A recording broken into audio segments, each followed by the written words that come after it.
ভাই আর শুকরান সুলতানুল বাঙ্গাল জালালউদ্দিন মোহাম্মদ ইউনুস ওয়া ওয়াহেদ লিল জামিয়াতিল ইদিয়া শুকরান জালালউদ্দিন মোহাম্মদ ইউনুস সুলতানুল বাঙ্গাল ওয়া খলিফাতুল বাঙ্গাল। যোগ চাপাত ভাই, এরকম ঈদের উৎসব আমরা আগে কখনো করিনি, এটা খুবই আনন্দ ঘন। এদের সেমাই খাচ্ছি, লাড্ডু খেলাম, লাইনে দাঁড়ালাম, এটা অন্যরকম একটা অনুভূতি যেটা আমরা আমাদের জন্মের পরে পাই নাই। আমার সন্দেহ আমার বাপদাদারও পাইছে কিনা, বিকজ এটা তো 400 বছরের পুরনো ঐতিহ্য। তো এই সরকার এবং যারা উদ্যোগ নিয়েছে তাদেরকে ধন্যবাদ, এরকম একটা উৎসব মুখর পরিবেশ ঈদ আমাদেরকে উপহার দেওয়ার জন্য। আরেকটা মেসেজ সেটা হচ্ছে যে এটা সেন্ট্রালি শুধুমাত্র ঢাকাতে হচ্ছে, আমরা অনুরোধ করবো যে গ্রামেও সরকারি উদ্যোগে যেন এটা করা হয়। গ্রামে আমরা জানি বিভিন্ন জায়গায় বেসরকারি উদ্যোগে হয়েছে, বিভিন্ন কমিউনিটি করেছে, বাট আমরা চাই সরকারি উদ্যোগে গ্রামে গঞ্জেও পাড়ায় মহল্লায় এই উৎসবকে ছড়িয়ে দিতে, এই সুস্থ সাংস্কৃতিক চর্চাকে আমরা সারা বাংলায় ছড়িয়ে দিতে।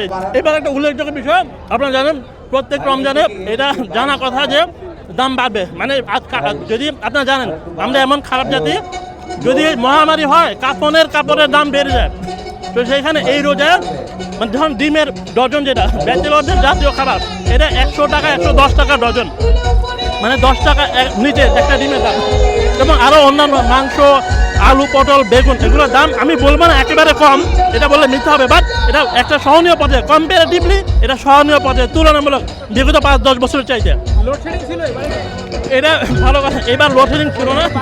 এবার যে বিদ্যুৎ উপদেষ্টা ফজল কবির স্যার, উনি খুবই আন্তরিকতার সাথে এটা হ্যান্ডেল করতে পেরেছে। আদানি এবং যাকে যেভাবে ম্যানেজ করা প্রয়োজন প্রত্যেকটা করছে। আপনারা জানেন কয়লার বিষয়ে, ময়লাযুক্ত কয়লা আসছে, আমার মনে হয় না নিকট অতীতে এটা হয়েছে, কয়লা ফেরত পাঠিয়েছে, তো লোডশেডিং হয়নি, এটা একটা স্বস্তির বিষয়, লোডশেডিং তেমন একটা হয়নি।